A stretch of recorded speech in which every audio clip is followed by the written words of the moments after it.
"Stay in that water, fat pig." They laughed as they burned her clothes, but the mountain man made them pay. The warm light of a summer afternoon shimmered over Whispering Falls, a quiet river that wound through the foothills beneath the towering mountain.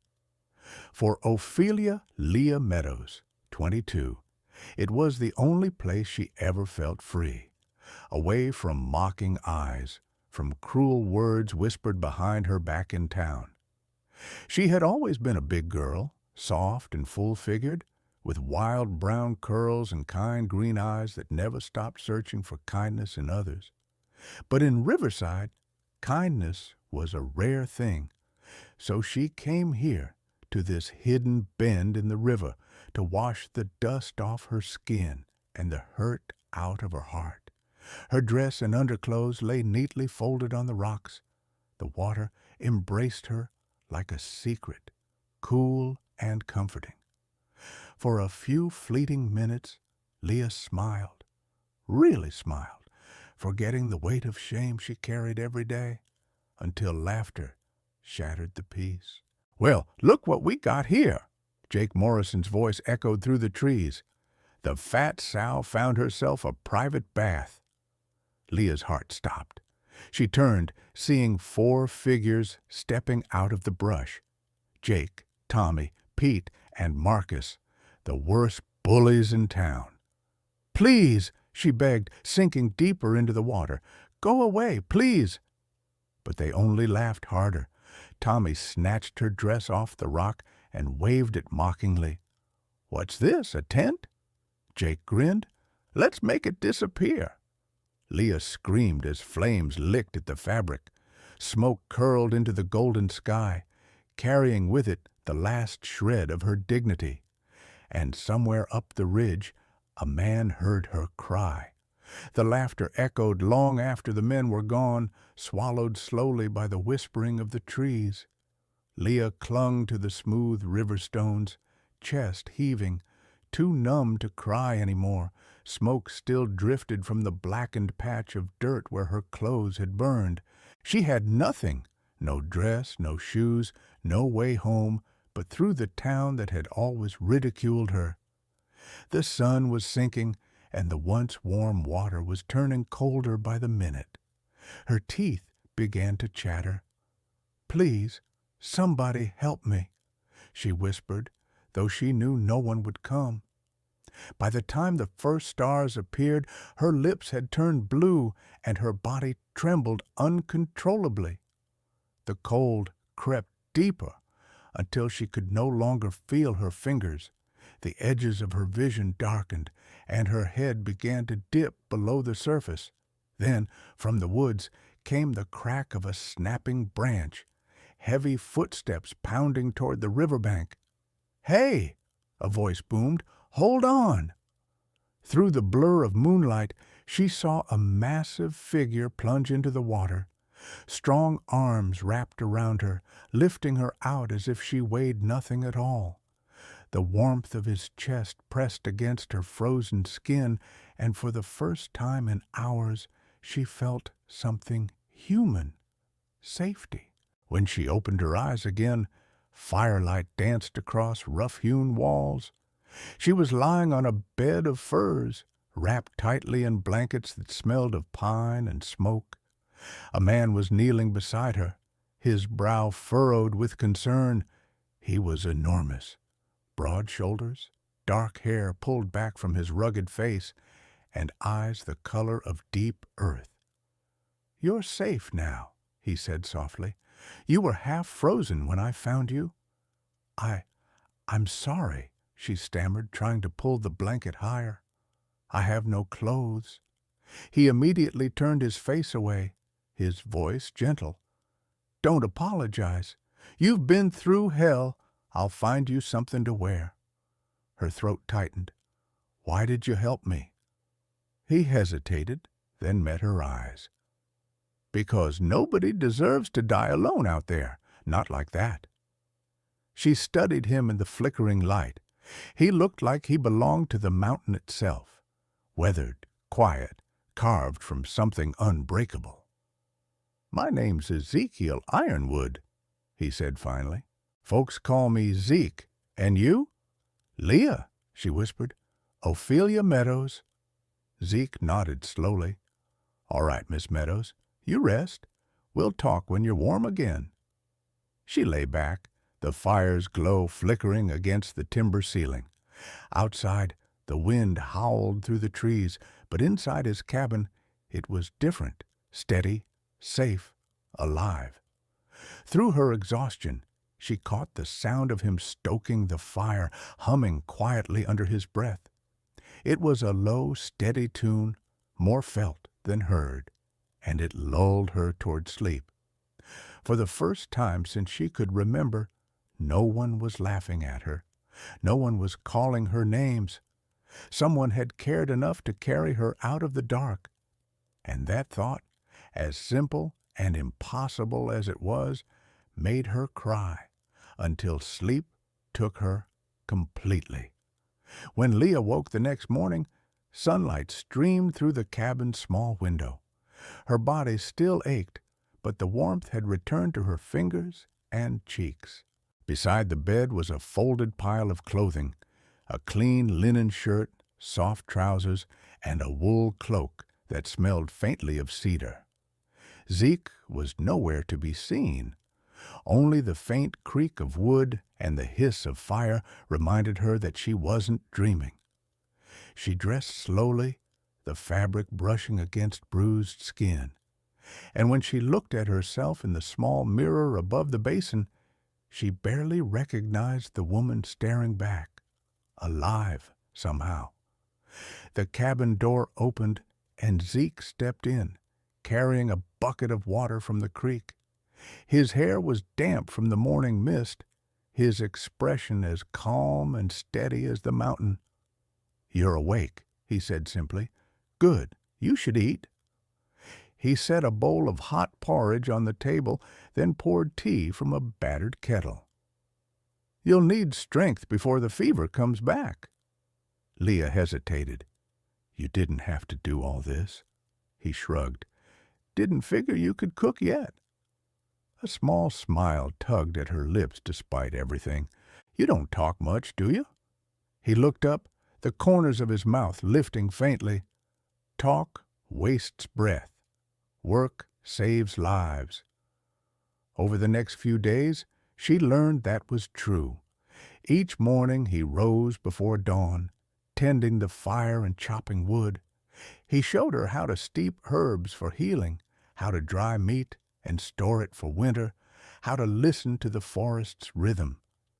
She followed him sometimes, wrapped in his heavy coat, her steps careful on the rocky ground. "You really live out here alone?" she asked one afternoon as they walked along the riverbank. "Been that way 6 years," he said. "After the war, after my brother died. Too much noise in the world. The mountains quieter." "Doesn't it get lonely?" He paused, staring at the river's shimmer. "It used to.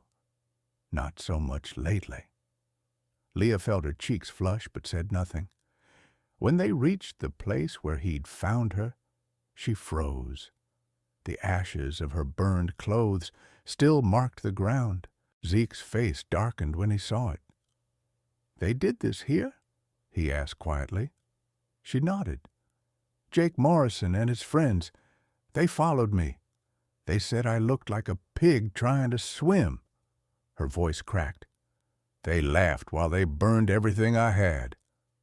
Zeke's jaw tightened, and for a long time he said nothing. When he finally spoke, his voice was low and cold. Men like that don't understand pain till it finds them back. "Please," she whispered, "don't go after them. I don't want any more trouble." He turned to her, eyes fierce but not cruel. "Trouble found you, Leah. I just don't like when it thinks it can stay." That night, the wind howled through the trees, but the cabin glowed with firelight and warmth. Leah sat by the hearth, mending one of his shirts while he worked at the table carving a piece of wood. She watched his hands, large, steady, gentle despite the scars. "You're nothing like what they say," she said quietly. He looked up. "What do they say?" "That you're some kind of monster, a beast that lives off the land and scares travelers away." Zeke gave a soft laugh. "Guess they're half right. I do live off the land, and I don't like visitors." "And yet you saved one," she said. He studied her for a long moment before answering. "You didn't need saving. You needed someone who gave a damn." She blinked back tears. "Thank you, Zeke, for everything." He nodded once, his voice softer now. "Get some rest, Leah. Tomorrow we'll start making this place feel like yours, too." And as she lay listening to the steady crackle of the fire, Leah realized that the wilderness, once the loneliest place she knew, suddenly felt like home. By the end of that week, Leah could walk without trembling. Color had returned to her cheeks, and she'd begun to hum while she worked. The cabin had grown brighter, too, not because Zeke changed it, but because she did. She swept the floors, washed the windows, hung wildflowers in tin jars, and cooked with whatever he brought from the hunt. The air that used to smell only of smoke and pine now carried the scent of herbs and stew. Zeke didn't say it out loud, but he noticed everything. "You've turned this place upside down," he muttered one evening, watching her place a clean cloth on the table. Leah looked up with a teasing smile. "You mean it finally looks like someone lives here?" He grunted. "It was fine before." "It was lonely before," she corrected gently. He said nothing, but a faint smile ghosted across his face as he sat down. When she served him stew, she caught his gaze lingering a moment too long. She looked away, heart thudding. "It's just rabbit and onions. Don't expect miracles." He took a bite, then another. "It's good," he said simply. "Better than anything I've made in years." Something warm unfurled in her chest. For the first time since that horrible day by the river, Leah felt seen, not as a joke or a burden, but as a woman. The days passed in gentle rhythm. They fixed the roof together, built new shelves, even made a small garden outside. When Zeke taught her to chop wood, she swung the axe with determination, though she barely dented the log. He chuckled quietly. "You'll get it." She wiped sweat from her brow. "Are you laughing at me, Mr. Ironwood?" "Not a chance," he said, still smiling. "Just proud you're trying." They ate dinner side by side that night, the fire crackling low. Outside, the frogs were singing by the creek. "Zeke," Leah said softly, "why do you live here, really?" He hesitated, staring into the flames. "I used to think people could change. I gave too much trust once to men who called me brother until I refused to burn a village for them. They turned on me. I left that world behind." She listened in silence, understanding deeper than words could show. "You were betrayed," she said finally. He nodded. "And you?" Her voice trembled. "I was laughed at until I started believing I deserved it." Zeke's jaw tightened. "No one deserves that." Their eyes met across the fire, and the world seemed to go still. There was something unspoken there, not pity, but recognition. Two people who'd both been broken by cruelty, sitting in the same quiet space, holding on to warmth like it was sacred. That night, Leah couldn't sleep. She sat up, watching the firelight flicker over the logs. Zeke was asleep in the chair across from her, his arms folded, his face peaceful for once. She noticed the small scars on his hands, the way his chest rose and fell with each steady breath. He looked safe, strong, human, and when he stirred, eyes opening just enough to meet hers, He said softly, "Go to bed, Leah."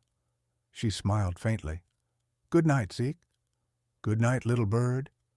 The nickname lingered in her ears long after she lay down. Days became weeks. The garden sprouted green shoots. Leah's laughter came easier now, full, bright, unashamed. One afternoon, when she slipped on wet grass and fell, Zeke's deep laughter echoed through the valley, and she found herself laughing too. In the evenings, they sat on the porch together, watching the light fade behind the mountains. Sometimes they talked, sometimes they didn't. It didn't matter. The silence between them wasn't empty anymore. One night, as the wind rustled the trees, Leah whispered, "I used to dream about a place like this, where no one could hurt me, where I could just exist." Zeke turned his head toward her. "You don't just exist here, Leah. You live." She swallowed hard, feeling tears sting her eyes. "Because of you." He shook his head. "No, because you finally let yourself." The firelight flickered over their faces, and for a long, fragile moment, everything felt right. Two souls who'd lost faith in the world had somehow found each other in the heart of the wilderness. Summer deepened, bringing long days of sunlight and the hum of cicadas in the valley. The little cabin on Whispering Falls was no longer just Zeke's refuge. It had become a home for two. Leah had learned to bake bread in the stone oven, to wash herbs in the creek, and to laugh again.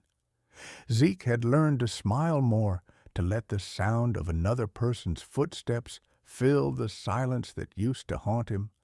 But peace in the mountains was fragile, and word of it always found its way downhill. One afternoon, as Zeke was returning from town with sacks of flour and salt, he heard whispers behind him at the general store. "You hear what Ironwood's got up there now?" a man murmured. "Some big girl he dragged out of the river. Folks say she's his prisoner." The other chuckled. "Maybe that's what he's into. Heard he used to fight bare-handed in the war. Man like that don't got much tenderness left." Zeke's knuckles went white around the flour sack. He said nothing, but by the time he reached the cabin, his jaw was tight and his eyes dark as storm clouds. Leah noticed immediately. "Something's wrong." He tried to brush it off. "Just noise from town." "Tell me," she insisted. Finally, he told her about the whispers, the lies, the town's ugly suspicion. Leah's face paled. "They think you kidnapped me?" "They think what they want," Zeke said bitterly. "They've been afraid of me for years. Now they've got a story to fit their fear." She clenched her hands in her lap. "Then I'll go to town. I'll tell them the truth." He shook his head sharply. "No, those men, the ones who hurt you, they're still there. Jake Morrison runs his mouth in that saloon every night. If they see you, they'll start again." "I'm not afraid of them anymore," she said, her voice trembling but firm. Zeke looked at her for a long moment, his eyes softening. "You should be. They don't fight fair." That night, Leah couldn't sleep. She sat by the window, watching moonlight shimmer across the river where her nightmare had begun. The thought that people still believed she was weak made her stomach twist. She wasn't that girl anymore, not since Zeke had pulled her out of the dark. But the next morning, before she could say a word, Zeke saddled his horse. "I'm going down there," he said quietly, "to end this." "Zeke, no!" she pleaded, grabbing his arm. "You can't just storm into town." He met her eyes, calm, resolute. "They need to hear the truth from me. I won't have them staining your name." Before she could stop him, he was gone, thundering down the trail. The hours crawled by.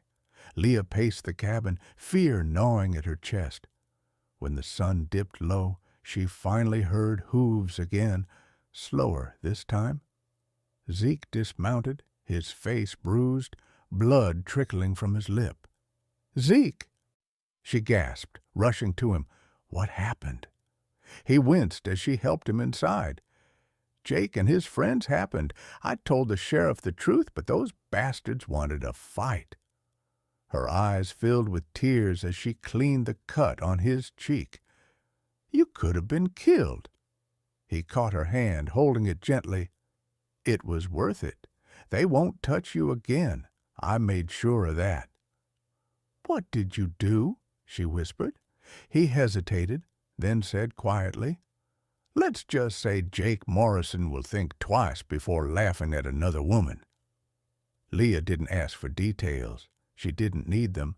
She saw it in his eyes, the same fierce, protective fire that had burned the day he'd dragged her from the river. When he finally spoke again, his voice was hoarse. "I'm sorry, Leah.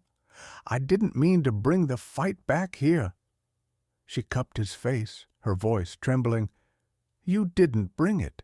You ended it." Outside, thunder rolled over the peaks, but inside the cabin, everything was still.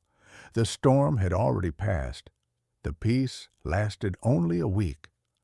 One night, as rain lashed against the windows, a hard knock shook the cabin door. Zeke rose instantly, hand going to the rifle leaning by the wall. Leah froze by the fire, her breath caught in her throat. "Who's there?" Zeke demanded. A voice answered through the storm. "Sheriff Tully, open up." Zeke hesitated, then unlatched the door. The sheriff stood drenched, his lantern casting long shadows behind him. Two deputies loomed at his sides, and behind them, Jake Morrison, face swollen, wrapped in bandages, hatred burning in his eyes. Zeke's shoulders tensed. "You've got some nerve showing up here." The sheriff raised a hand. "I'm not here for talk, Ironwood. Jake filed charges, assault, threats. You've gone too far this time." Leah stepped forward, her voice shaking. "He's lying. Jake and his friends nearly killed me. Zeke saved my life." Jake's sneer twisted his bruised face. "Sure he did. Saved you and then kept you for himself. Everyone in town knows what kind of monster he is." Zeke's grip tightened around the rifle. "You say one more word about her—" "Enough!" the sheriff barked. "If you take this outside the law, I'll have no choice but to put you down." For a long moment, thunder filled the silence. Then Zeke lowered the rifle slightly, his voice like gravel. "You want the truth? Go down to that river. You'll still find the ashes of the clothes he burned. You'll see the footprints of the cowards who laughed while she froze." The sheriff's expression faltered, but Jake laughed. "Stories, that's all." Leah stepped closer, trembling but fierce. "It's not a story. You can still see where they dragged me, where they left me." She pointed toward the window. "Follow the trail by the birch grove. You'll find the truth if you have the courage to look." The sheriff's eyes flicked between them. Zeke's steady rage, Leah's raw conviction, Jake's smug defiance. Then, without a word, he turned to his men. "We'll ride at first light." Jake gaped. "What? Sheriff, you can't." "I can," Tully said sharply. "And if what they say is true, you'll be the one answering to me." The men left in silence, rain swallowing their curses. Zeke shut the door and leaned against it, exhaling slowly. Leah crossed the room and threw her arms around him. "You shouldn't have to fight for me," she whispered, trembling. He rested a hand on her back. "You didn't ask me to, but I'd fight the whole damn world if it meant keeping you safe." Lightning flashed across the valley, painting them in silver light. Two figures against the storm, unbroken. And somewhere beyond the mountain, justice was finally stirring. Morning broke clear and gold after the storm. The world smelled of rain and pine, the air sharp with silence. Leah woke to find Zeke already gone. Her heart pounded until she saw him riding back up the trail, the sheriff's wagon following close behind. When they stopped at the clearing by the cabin, Sheriff Tully dismounted, his face grim but steady. "We found it," he said simply.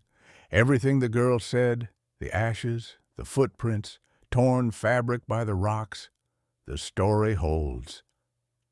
Jake Morrison and his gang were shackled in the wagon, mud splattered across their faces. For once, their smirks were gone. Leah stood on the porch, trembling as Jake glared at her. "You'll regret this, you fat—" Before he could finish, Zeke stepped forward. "You've done enough talking for one lifetime." His voice was quiet, but deadly. The sheriff pulled Jake back. "He's right. You'll do your talking in front of a judge." As the wagon rolled away, Leah's knees gave out. Zeke caught her before she fell, his arm strong and steady around her. "It's over," he whispered. "You're free." Tears blurred her vision. "No, we're free." He smiled, the kind of smile that came from a man who hadn't believed in hope for a long, long time. "Guess we are." Weeks passed. The town stopped whispering. The river ran clear again, sunlight glinting off its surface. One evening, Zeke and Leah stood on its bank, the same place their lives had collided between cruelty and grace. Leah slipped her hand into his. "Do you ever think about that day?" "Every time I look at you," he said, "and I thank God I was close enough to hear you call for help."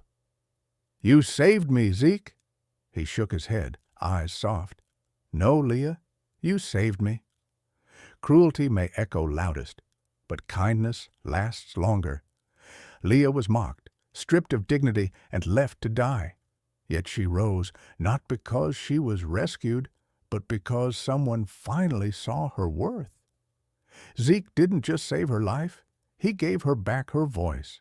Sometimes the bravest act of love is simply to stand beside someone the world has cast aside. Wherever you are listening from, tell me, do you still believe compassion can rewrite the cruelest stories? Because the next one is for everyone who knows that healing starts the moment someone chooses to care.